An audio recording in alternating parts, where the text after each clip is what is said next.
नमस्कार दोस्तों। आज मैं फिर हाजिर हूँ एक नई कथा के साथ। उम्मीद करती हूँ ये कथा भी आपको ज़रूर पसंद आएगी।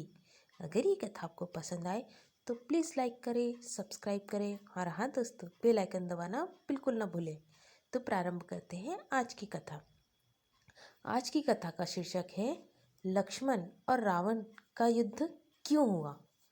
मकर राश का मृत शरीर देखकर रावण को बहुत ग्लानि महसूस होती है, क्योंकि मग राक्षस की मृत्यु रावण के युद्ध में हुई थी और मग राक्षस रावण के भाई खर का पुत्र था। इसलिए रावण यह सच सोच रहा था कि उसके युद्ध के कारण खर का पुत्र बलि चढ़ गया। इसी कारण रावण स्वयं युद्ध में जाने का निश्चय करता है और कहता है कि यह मेरा युद्ध है और इस युद्ध को मैं स्वयं ही समाप्त करूंगा। आज मैं स्वयं रणभूमि में जाकर युद्ध को समाप्त कर दूंगा।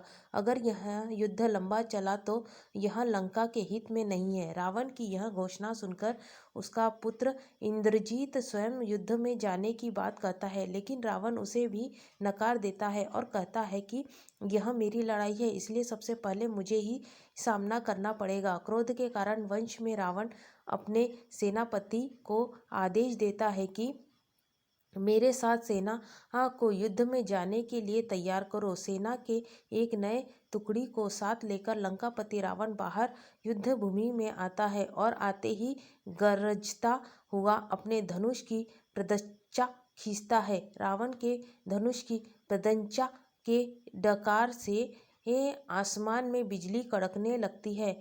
गरजता हुआ रावण राम को युद्ध के लिए ललकारने लगता है और पूछता है, कहाँ है राम? आज उसकी मृत्यु मेरे हाथों निश्चित है। यह सुनकर वानर राज सुग्रीव रावण के सामने आते हैं और उसे बोलते हैं, हे रावण, तुम जैसा दुराचारी और पापी श्री राम प्रभु के दर्शन के लायक नहीं है, इसलिए उनसे युद्ध करने से पहले तुम हमसे युद्ध करो, क्योंकि तुम्हारे कार्य तो इस लायक भी ही नहीं है कि प्रभु श्री राम के हाथों दंड पा सको। यह कार्य भी मुझको ही करना पड़ेगा। यह कहकर सुग्रीव और रावण में युद्ध शुरू हो जाता है। सुग्रीव रावण पर अपनी गदा से प्रहार करता है, लेकिन रावण बहुत ही सजग तरीके से उसके गदा के प्रभाव को निष्फल कर देता है। तब रावण अपनी शक्ति से सुग्रीव पर प्रहार करता है और वह रावण के रथ से दूर जाकर गिरता है। सुग्रीव जब भूमि पर गिरे हुए थे तब रावण उन पर तीर चलाता है, लेकिन उसी समय लक्ष्मण जी आकर अपने बाण से रावण के बाण को काट देते हैं। रावण को फटकारते हुए लक्ष्मण जी कहते हैं, एक मूर्छित पर तीर चलाना किसी योद्धा का काम नहीं है। हे रावण, तुम इतने शक्तिशाली होते हुए भी एक कमजोर की तरह युद्ध करते हो और एक मूर्छित पर प्रहार करते हो।